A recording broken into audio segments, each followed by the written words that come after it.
Mark Bergen with the WRAL Digital team. We got our first snowfall of the year, and while most of the snow fell north of the triangle, we decided to go back and look at some of Raleigh's most historic snowfalls. You go back to 2005, there was traffic gridlock, and who could forget in 2014 the snowpocalypse on Glenwood Avenue?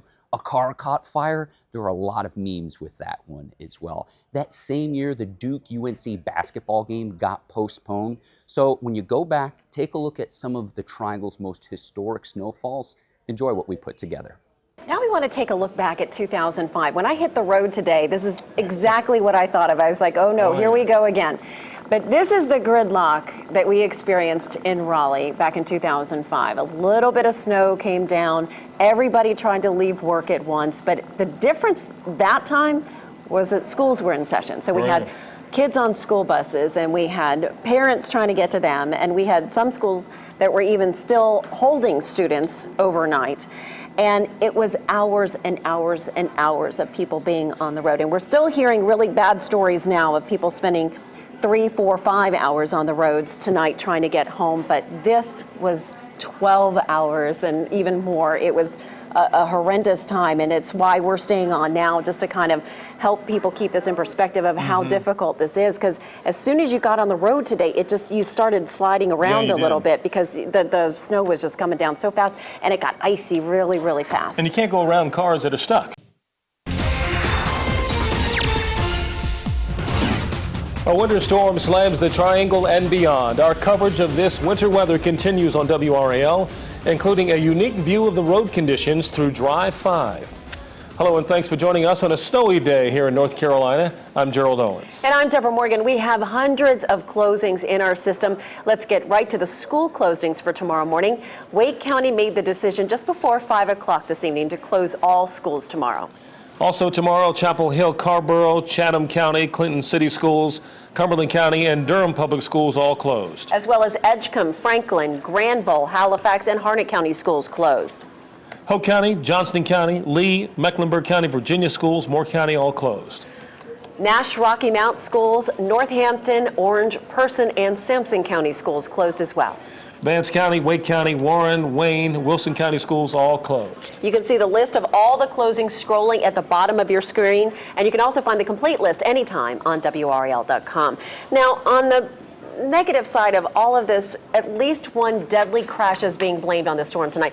The Highway Patrol tells us 2 cars collided in Chatham County on Silk Hope Road near Romine Pike Road. This happened all about 1:15 this afternoon. And investigators say 45-year-old Miguel Caceres lost control, drifted across the center line and into the path of another vehicle. A passenger in that other car died.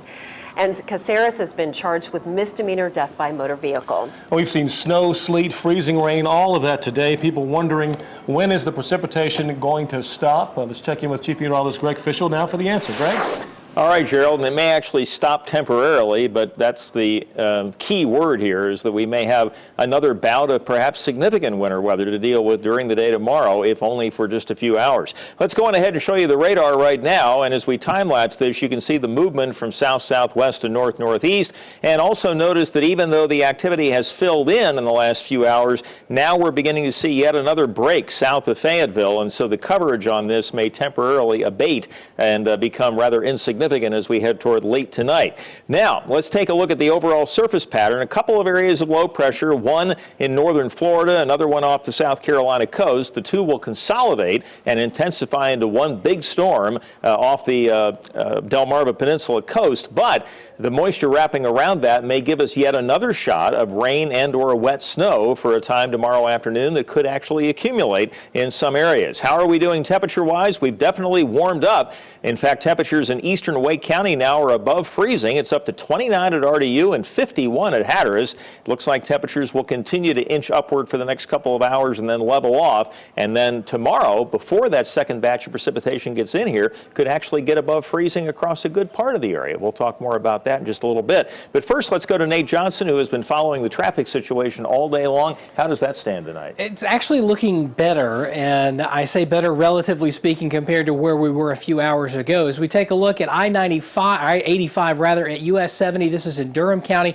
And just moments ago, we were watching this camera, DOT plows came through and swept the southbound lanes of I-85, helping to clear things out. Certainly some good news there. And the DOT crews out working and will be throughout the night and into the day tomorrow as well. Here's 70 Business at Highway 42, Johnston County. Notice that we do see some pavement here. Now, temperatures right at freezing, maybe a little below in some spots, so you do still need to be very careful and don't just assume that the road is clear if you see pavement. Assume that it's icy and hopefully you're surprised. This is 40 at South Saunders Street. Notice a little bit of liquid water maybe trying to drip there. You just saw a drop. So good news that we're seeing the temperatures warm enough to prevent that from freezing. And here's 440 at Six Forks. Again, there's a DOT crew there helping to help a stranded motorist there as well. We have our Adam Owens live in Drive 5, sending us back some really scary looking pictures almost from Glenwood Avenue earlier. And Adam, it looks like if you're still in the Glenwood Avenue, maybe 540 area, what do things look like out there right now? That's exactly where we're at, Nate. We're passing the Angus barn on our right, and again, we find this all over the place. Cars to the left and cars to the right that were abandoned in the worst part of this storm. But to back up what you've been saying, Nate, it turns out the light at the end of the tunnel is actually dark pavement. I don't know if you're able to make it out on our shot here, but we're actually starting to see pavement. Maybe it's that warming. Maybe it's the salt being on the pavement. And definitely a big player, clearly, are all of these, whoa, we just lost a lot of ice on our hood. You'll probably see that in a couple of seconds. That was a pretty big one. But we're seeing a lot of plows on the road as well, and it's taken some time. It's taken some time for traffic to die down and them to get to their job, but they are really making quite a difference. But it's a little too late for these people, clearly. You see where we're on rather clear pavement. Again, don't assume any of it is good pavement yet. And you can see cars to the left and the right, and it just came too late for them. Look at how those cars are stranded. People had to just leave them there. Yeah, and of course, black ice is extremely deadly when you're driving around. Adam Owens, live in Drive 5 in Raleigh tonight. Adam, thanks. And we've really seen it all today. We saw the snow, and then we had to deal with this dangerous mix of sleet and the freezing rain, and it really is an issue for all over our area tonight. That's right, and it could be quite a situation in the morning. WRAL's Ken Smith is live on Durley Road in Raleigh. Ken, Adam showed us some pavement coming through the snow. Are you seeing the same thing out there, Durley? Absolutely, and I can tell you that once this precipitation switched over from snow to freezing rain, it has not let up where we are tonight. We're at the intersection of Durley and Edwards Mill, and I can tell you these roadways in this area in northeast Raleigh are really improving, and here's why. Plows started coming through around 7 o'clock tonight. The initial plow really focused on Edwards Mill, but about an hour and a half ago, 2 more plows came through, came down Blue Ridge Road onto Durley, the westbound lanes, and I would imagine at some point those same 2 plows will be working the eastbound lanes of Durley onto Blue Ridge Road as well. And I can tell you what has really facilitated the process out here. The traffic around Durley and Edwards Mill and Blue Ridge have relatively remained clear tonight. So that's really making it easier for the plows to do their job and safely do their jobs. One other thing I want to point out while we're here at this intersection, the trees around there, there's ice actually forming on those branches. And a little while ago, photographer Bill Herrera and I shined a light on the power lines that are around here, and we noticed a thin glaze of ice forming on the power lines. Again, Duke Energy Progress monitoring the weather situation tonight. They have crews standing by just in case there are any major power outages in the Triangle area. As of right now, we do have some, but no widespread power outage to really talk about. But that thin layer of ice have already started forming on some of these power lines. So there's always that threat of power outages later on. So we want our viewers to be acutely aware of that. Gerald and Deborah. You know, let's hope we get a break overnight in terms of power outages. Ken Smith live in Raleigh. Thanks. And now that the round of snow has passed, state officials are worried about the next phase of the storm.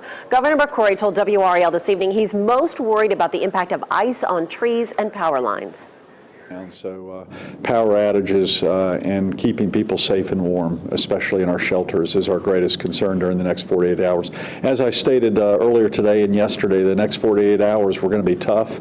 Our quality of life is going to be impacted, but what we care about is the public safety of all of our citizens, and we need to help each other and also respect. And the governor tells WRAL National Guardsmen have been busy with first responders rescuing motorists from their stranded cars. The Durham Rescue Mission launched Operation Warm Shelter today. There are 2 locations, one for men on East Main Street and one for women and children on East Knox Street.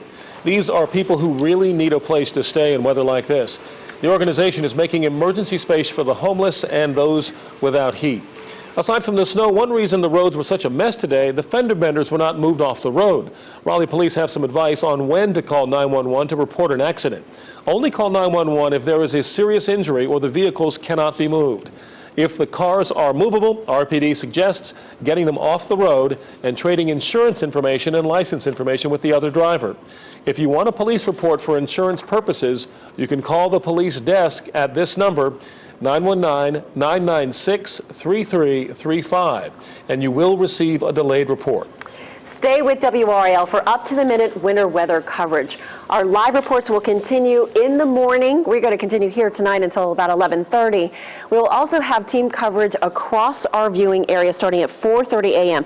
Count on our crews to bring you the latest on road conditions, outages, and where you can find help if you need it. Mike Mays and Elizabeth Gardner will have the latest on the winter storm and how it's affecting your area. Brian Trader will have traffic reports. It all starts again at 4:30 a.m. This snow did nothing to stop the students from lining up here at the Smith Center to see Duke and Carolina play basketball, and why not?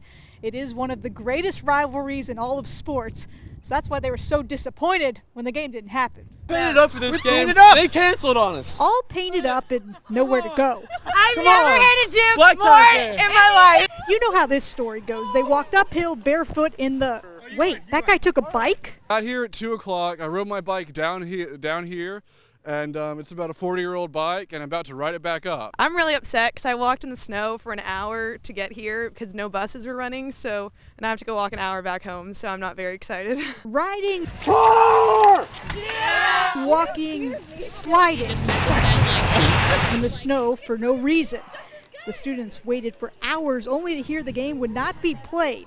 The news delivered from UNC head coach Roy Williams. Roy came himself to announce it to all the students waiting inside the swim center, and it was a big sigh where everyone was disappointed because we'd been here, some people, since 1 o'clock p.m. Tobacco Road rules go. You always put the blame on the rival. I mean, you can't be mad at Roy for that. Duke, bring it to Chapel Hill. We're ready for you. We've been waiting all day. These students quick to point a finger at the Blue Devils. Until next time, Duke. Next time. We got you. After they learned the team could not safely travel to Chapel Hill. The schools are so close together that they really could have made it. Some friendly joking aside, the students did understand the safety concerns for the Blue Devils. They're just looking forward to the actual game here next week. Mady Mitchell, WRAL Sports, Chapel Hill. Okay, so it is a blustery day outside today, but it is nothing compared to this. We begin this morning with a little trip back in time for you. I remember that. I was standing right there when that happened. It was 8 years ago today that we woke up to this. More than 1.5 feet of snow. Of course, that was the fun part, right? It began snowing just before midnight on January 24th, and by the time it ended the next afternoon, we had more than 20 inches of snow on the ground. It is the biggest snowstorm in Triangle history. I will never forget that event. Oh, all those cars slipping. So much fun. Now you could just see that happening, couldn't you? The guy was going, he was just flying down the road. I was there with Robert Meikle, photographer Robert Meikle. We were standing on the side of the road. I remember we were all like, get back, get back. Yeah, get be back. careful. You don't want to be in their way. Be careful out there. Oh, that was crazy, but lots of fun for that for a lot of people. So much fun. That was just, yeah. But then we had a lot of power outages for a very long time. You always have the problems with that. Yeah. Yes, I was lucky. You didn't have any power outages during that one. Yeah, you were lucky then. I've got a big old 4-wheel drive. It's like way up here. There.